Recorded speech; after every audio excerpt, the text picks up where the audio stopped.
اس دن روح القدس اور فرشتے ایک صف میں کھڑے ہوں گے اور کوئی بولنے کی بھی ہمت نہیں کر سکے گا مگر صرف وہی جس کو اللہ تعالیٰ اجازت دے، اور وہ بولے گا بھی تو صحیح بات ہی بولے گا۔ محترم بھائیوں دوستو، یہ سورہ النبا کی ایک آیت،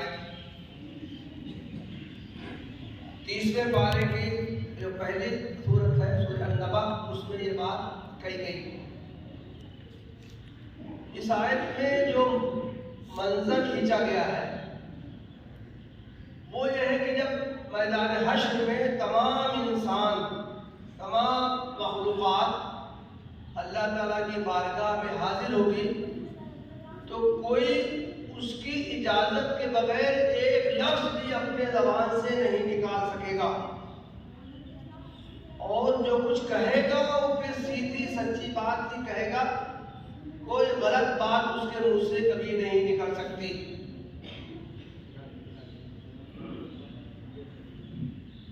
محترم بھائیوں، مسلمانوں کے درمیان جو کچھ غلط تصورات رائج ہو گئے ہیں اس میں ایک تصور شفاعت کا ہے۔ یہ تصور عام ہو گیا ہے کہ خاتم النبیین حضرت محمد صلی اللہ علیہ وسلم اپنے تمام امتیوں کی بخشش کروا دیں گے۔ اللہ تعالیٰ کی بارگاہ میں آپ کا بہت بڑا مرتبہ ہے، آپ اپنے اس مرتبے سے فائدہ اٹھاتے ہوئے لاکھوں کروڑوں اربوں جو آپ کی امتی ہیں، جو گناہگار ہیں، اللہ تعالیٰ کی بارگاہ میں ان کی سفارش کریں گے، اللہ کے سامنے اللہ کے رسول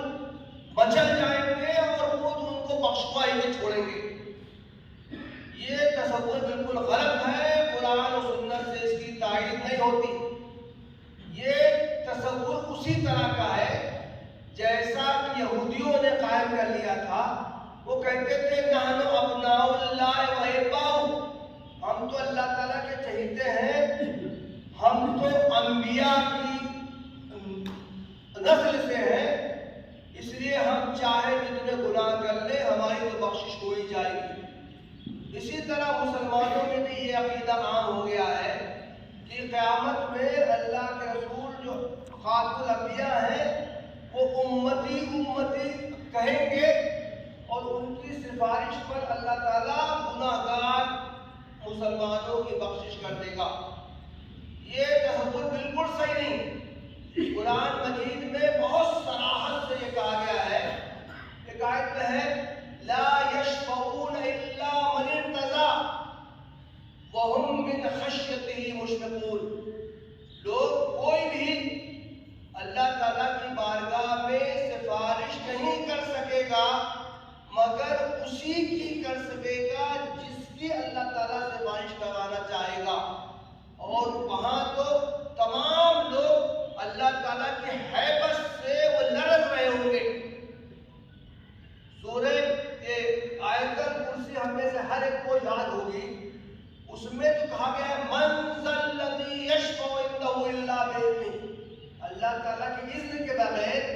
اللہ تعالیٰ کے اشارے کے بغیر کون کسی کی سفارش کر سکتا ہے؟ تو یہ اگرچہ سوالیہ انداز میں کہا گیا ہے لیکن یہ انکار ہے کہ کوئی اللہ تعالیٰ کے اشارے کے بغیر، اذن کے بغیر کوئی کسی کی سفارش نہیں کر سکتا۔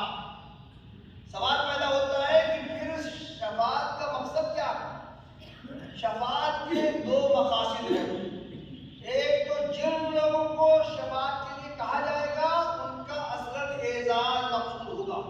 یہ دکھانا مقصود ہوگا کہ یہ جو شخصیات ہے وہ اللہ تعالیٰ کے نزدیک بہت برگزیدہ ہیں، اللہ تعالیٰ ان سے سفارش کے لیے کہہ رہا ہے۔ اور دوسرا فائدہ یہ ہوگا، یہ ان لوگوں کو اس کا فائدہ حاصل ہوگا جو نیک کام کی طرف راغب رہتے ہیں، برابر نیک کاموں کی کوشش کرتے ہیں، لیکن شیطان کے بہکاوے سے، نفس کے بہکاوے سے وہ کچھ گناہوں کا ارتکاب کر بیٹھتے ہیں، لیکن اس کے باوجود بھی ان کے دلوں میں ندامت رہتی ہے، وہ برابر توبہ کرتے رہتے ہیں اور اللہ تعالیٰ کی اطاعت کا ان کے اندر جذبہ پایا جاتا ہے۔ تو شیطان اور نفس کے بہکاوے سے جن لوگوں سے کچھ گناہ سرزد ہو گئے ہوں گے، اللہ تعالیٰ ان کی سفارش کروا دے گا۔ گویا کہ خلاصہ ہے کہ اللہ تعالیٰ کے اذن کے بغیر، اس کی مشیت کے بغیر کوئی کتنا بھی پہنچا ہوا بزرگ ہو، جب پیغمبروں کو اجازت نہیں ہوگی، جب فرشتوں کو اجازت نہیں ہوگی، تو اور کون سا جو ولی ہے، جو بزرگ ہے، جو اللہ تعالیٰ کی بارگاہ میں سفارش کر سکے گا۔ شفاعت کا تصور برحق ہے، پیغمبر شفاعت کریں گے، انبیاء شفاعت کریں گے، فرشتے شفاعت کریں گے، دوسرے بزرگ شفاعت کریں گے، لیکن صرف ان کے لیے کریں گے جن کے لیے اللہ تعالیٰ کی طرف سے اذن ہوگا۔ دو حدیثیں میں آپ کے سامنے پیش کروں گا۔ ایک حدیث میں ہے کہ اللہ کے رسول حوض کوثر پر ہوں گے، لوگ جوک در جوک آپ کی خدمت میں آئیں گے اور آپ ان کو کوثر کا جام پلائیں گے۔ کچھ لوگوں کی ایک فوج آئے گی، حوض کوثر سے قریب ہوگی، لیکن اچانک ان کے درمیان ایک اوٹ لگا دی جائے گی، وہ حوض کوثر تک پہنچ نہیں پائیں گے۔ اللہ کے رسول صلی اللہ علیہ وسلم ان کو دیکھیں گے تو آپ فرمائیں گے امتی امتی، ارے یہ تو میری امت کے لوگ ہیں، یہ تو میری امت کے لوگ ہیں، ان کے درمیان کیوں رکاوٹ ڈال دی گئی؟ حدیث میں ہے ان سے کہا جائے، اللہ کے رسول صلی اللہ علیہ وسلم سے یہ کہا جائے گا، یہ آپ کی امت کے لوگ نہیں ہیں، یہ آپ کی امت کے بس نام کے تھے، لیکن انہوں نے تو یہ فلاں فلاں فلاں غلط کام کیے تھے، اس لیے ان کا شمار آپ کی امت میں نہیں ہوگا، یہ حوض کوثر کے جام سے محروم رہیں گے۔ ایک دوسری حدیث میں ہے، جن لوگوں نے خیانت کی ہوگی، بے ایمانی کی ہوگی، مال غنیمت لوٹا ہوگا، اس میں سے کچھ مال جائز طریقے سے نہیں استعمال کیا ہوگا، قیامت میں ایک منظر ایسا ہوگا کہ وہ جو انہوں نے چوری کی ہوگی وہ ان کی پیٹھ پہ لاد دیا جائے گا۔ اگر انہوں نے مال غنیمت میں سے اونٹ چوری کیا ہوگا تو اونٹ ان کی پیٹھ پہ لدا ہوا ہوگا، وہ کہیں گے اللہ کا رسول کو دیکھ کے کہیں گے کہ اللہ کا رسول صلی اللہ علیہ وسلم میں جس مصیبت میں ہوں مجھ کو آپ بچائیے۔ صاف الفاظ میں حدیث میں کہا گیا ہے، ان کو دیکھ کے اللہ کے رسول صلی اللہ علیہ وسلم یہ فرمائیں گے لا املک لک من اللہ شیئا قد ابلغتک، مجھے جو پہنچانا تھا وہ میں نے پہنچا دیا تھا، صحیح غلط تمہارے سامنے سب بتا دیا تھا، اب میں تمہارے کسی کام نہیں آؤں گا۔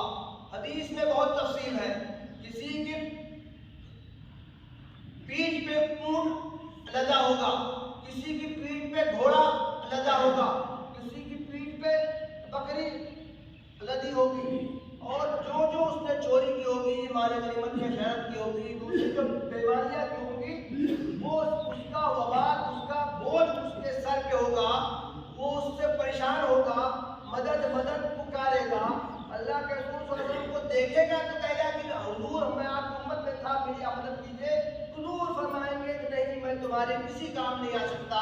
میرا جو کام تھا وہ میں نے کر دیا تھا، اللہ کا میں پیغام جو پہنچانا تھا وہ پہنچا دیا تھا، تم نے اگر عمل نہیں کیا دنیا میں تو قیامت میں اب میں تمہارے کسی کام نہیں آؤں گا۔ محترم بھائیو، شفاعت کا یہ صحیح تصور ہے جو قرآن اور حدیث میں یہ بیان کیا گیا ہے۔ ہماری عافیت اسی میں ہے، ہماری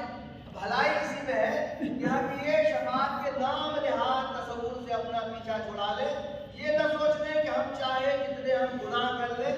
لیکن چونکہ ہم خاتم الانبیاء کی امت میں سے ہیں اس لیے ہماری مغفرت ہر حال میں ہو جائے گی، اس خیال خام سے ہم پیچھا چھڑا لیں۔ اس دنیا میں جو کچھ موقع حاصل ہے ہم عمل کرنے کی کوشش کریں، نیک اعمال کی سوغات لے کر جائیں، تو وہی ہمارے قیامت میں کام آئے گا۔ وآخر دعوانا الحمدللہ رب العالمین۔